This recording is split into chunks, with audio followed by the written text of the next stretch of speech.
فتنہ دجال کی مدت۔ مسئلہ نمبر 162۔ ہمارے شب و روز کے مطابق فتنہ دجال کی مدت 1 سال 2 ماہ اور 2 ہفتے ہوگی۔ Page number 217۔ حضرت نواس بن سمعان کہتے ہیں رضی اللہ تعالیٰ عنہ، ایک روز رسول اکرم صلی اللہ علیہ وسلم نے دجال کا ذکر فرمایا اور نصیحت فرمائی، اے اللہ کے بندو ثابت قدم رہنا۔ ہم نے عرض کیا دجال کتنی مدت تک زمین میں رہے گا؟ آپ صلی اللہ علیہ وسلم نے ارشاد فرمایا 40 روز، جن میں پہلا دن 1 سال کے برابر ہوگا، دوسرا دن 1 مہینے کے برابر ہوگا اور تیسرا روز ہفتے کے برابر ہوگا۔ اس کے بعد 37 روز تمہارے شب و روز کے برابر ہوں گے۔ ہم نے عرض کیا یا رسول اللہ صلی اللہ علیہ وسلم، پہلا دن جو سال کے برابر ہوگا، اس میں 1 دن کی 5 نمازیں ہی کافی ہوں گی۔ آپ صلی اللہ علیہ وسلم نے ارشاد فرمایا، نہیں، اپنے روز و شب کا اندازہ کر کے سال بھر کی نمازیں پڑھنا۔ اسے مسلم نے روایت کیا۔ وضاحت: فتنہ دجال کی مدت کے بارے میں یہ سمجھنا، پہلا دن محض مصائب و آلام کی وجہ سے 1 سال کے برابر محسوس ہوگا، صریحاً نص سے حدیث کا انکار ہے۔ حدیث شریف میں یہ وضاحت موجود ہے، اس دن میں 5 نمازیں کافی نہیں ہوں گی، بلکہ معمول کے اوقات کا مقرر کر کے سال بھر کی نمازیں ادا کرنی ہوں گی، جس کا مطلب یہ ہے کہ اللہ تعالیٰ اپنی قدرت سے اس دن کو لمبا کر کے سال کے برابر کر دیں گے، اور اس کے بعد دوسرا دن مہینے کے برابر کر دیں گے، جس میں مہینے بھر کی نمازیں ادا کرنی ہوں گی، تیسرا دن ہفتے بھر کر دیں گے، جس میں ہفتے بھر کی نمازیں ادا کرنی ہوں گی۔ دجال کے پیروکار۔ ایران کے ایک شہر اصفہان سے 70,000 یہودی دجال کا ساتھ دیں گے۔ مسئلہ نمبر 163، صفحہ نمبر 218۔ حضرت انس بن مالک سے روایت ہے، رسول اکرم صلی اللہ علیہ وسلم نے فرمایا، ایران کے شہر اصفہان کے 70,000 یہودی سیاہ چادریں اوڑھے ہوئے دجال کا ساتھ دیں گے۔ اسے مسلم نے روایت کیا ہے۔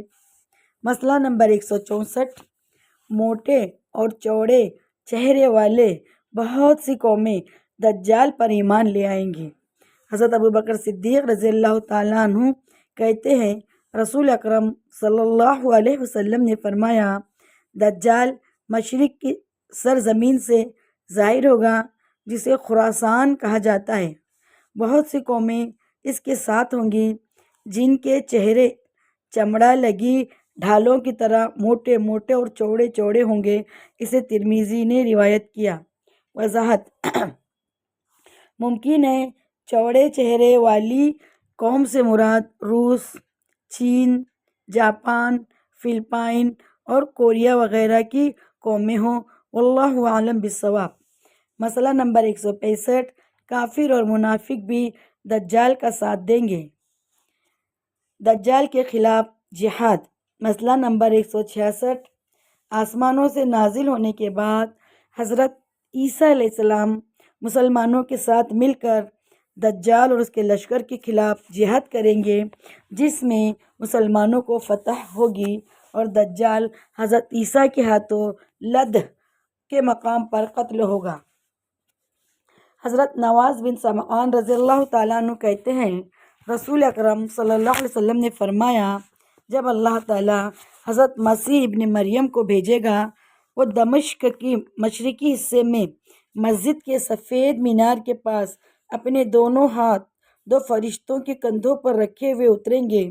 جب حضرت عیسیٰ علیہ السلام اپنا سر جھکائیں گے تو ان کے سر سے پانی کے قطرے ٹپکیں گے، جیسے ابھی ابھی غسل کیا ہو۔ جب اپنا سر اٹھائیں گے، چاندی کے موتیوں کی طرح سفید قطرے ان کے بالوں سے ڈھلکتے ہوئے نظر آئیں گے۔ ان کی سانس کی ہوا جس کافر تک پہنچے گی وہ مر جائے گا۔ حضرت عیسیٰ علیہ السلام کے سانس کا اثر وہاں تک پہنچے گا جہاں تک ان کی نگاہ پہنچے گی۔ آسمان سے نازل ہونے کے بعد حضرت عیسیٰ علیہ السلام دجال کو تلاش کریں گے اور لد کے مقام پر اسے قتل کر دیں گے۔ مسلم کی روایت ہے۔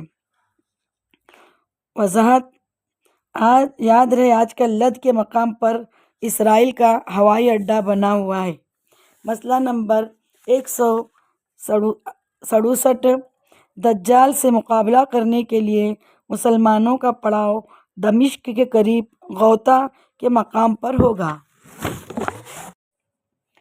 حضرت ابو درداء رضی اللہ تعالیٰ عنہ سے روایت ہے، رسول اللہ صلی اللہ علیہ وسلم نے فرمایا، دجال سے جنگ کرنے کے دوران مسلمان کا پڑاؤ دمشق شہر کے ایک سمت غوطہ میں ہوگا۔ دمشق شام کے شہروں میں سے بہترین شہر ہے، اسے ابو داؤد نے روایت کیا۔ مسئلہ نمبر 168، حضرت عیسیٰ علیہ السلام دجال کو خود اپنے نیزے سے قتل کریں گے۔ حضرت ابو ہریرہ رضی اللہ تعالیٰ عنہ سے روایت ہے، رسول اللہ صلی اللہ علیہ وسلم نے فرمایا، حضرت عیسیٰ علیہ السلام آسمان سے نازل ہوں گے اور مسلمانوں کو نماز پڑھائیں گے۔ پھر جب اللہ کا دشمن دجال حضرت عیسیٰ علیہ السلام کو دیکھے گا تو یوں گھلنے لگے گا جس طرح نمک پانی میں گھلتا ہے۔ اگر عیسیٰ علیہ السلام اسے چھوڑ دیتے تب بھی حضرت عیسیٰ کے خوف سے گھل گھل کر مر جاتا، لیکن اللہ تعالیٰ نے اسے حضرت عیسیٰ کے ہاتھوں قتل کرائے گا۔ حضرت عیسیٰ اپنے نیزے پر دجال کا خون لوگوں کو دکھائیں گے، اسے مسلم نے روایت کیا۔ مسئلہ نمبر 169، دریائے اردن پر بھی دجال سے اہل ایمان کا معرکہ ہوگا۔ پیج نمبر 221، حضرت نوحیک بن سریم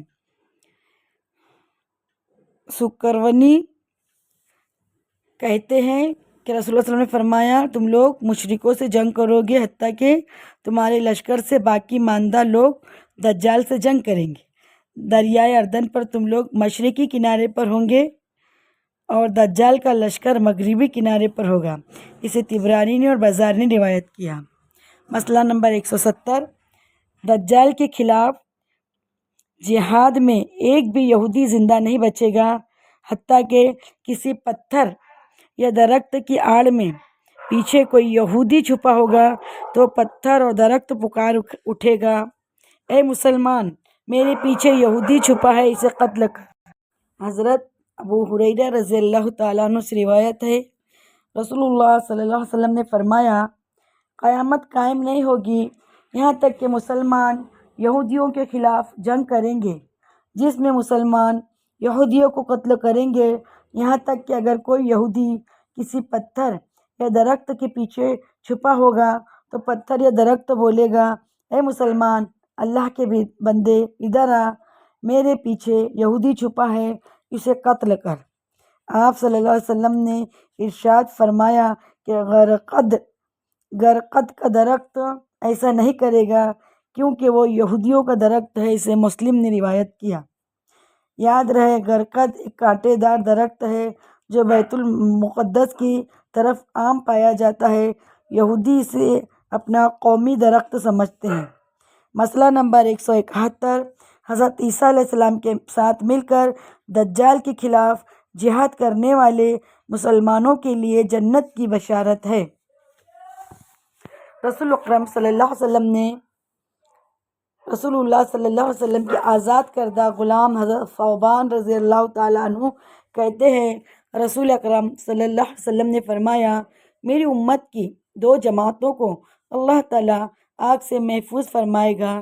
ایک جماعت وہ جو ہندوستان کے خلاف جہاد کرے گی، دوسری وہ جماعت جو حضرت عیسیٰ بن مریم کے ساتھ مل کر دجال کے خلاف جہاد کرے گی، اسے نسائی نے روایت کیا۔